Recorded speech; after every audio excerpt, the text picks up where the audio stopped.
Yeah, it's so important that you brought that up, I think, to address that specifically, that one, you're the people who are reviewing these plans on the private side, as well as the inspectors are in many cases former building officials or former they work for building departments.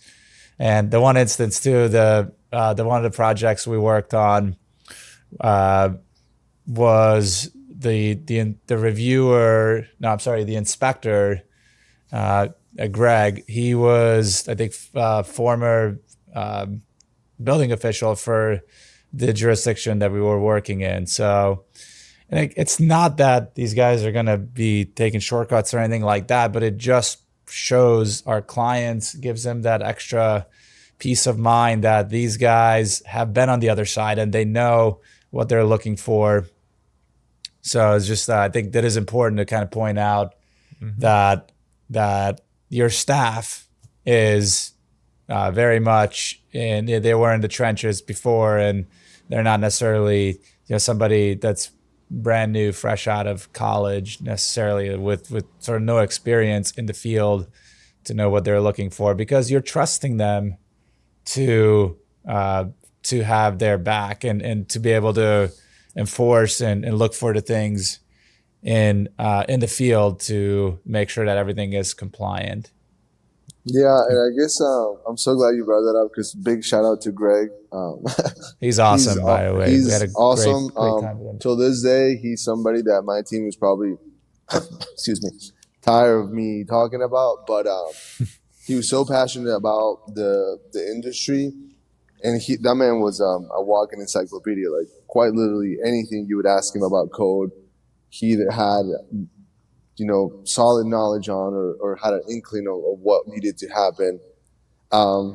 Yeah, and I think it's we prioritize. That's one aspect that we're very, very serious about is educating our inspectors and technical staff.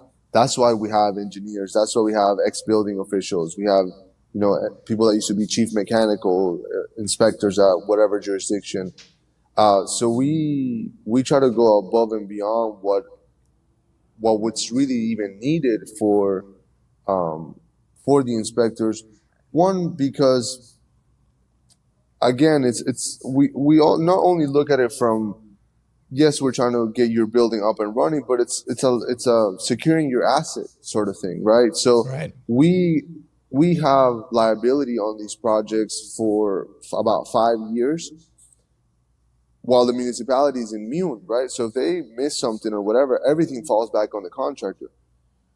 So we're trying to not only make sure that we move you quickly, but that we are, like, if it's your dream home that you're building or your first restaurant or your investment property, that like it was actually built to code and how it was intended to happen. That's huge. So there's a lot more in common that we have with the building departments and with people in general, like people like Greg. Some of these people are part of the community that have been working with builders for 20, 30 years. And even though it's a big market, you cross paths with a lot of people in construction.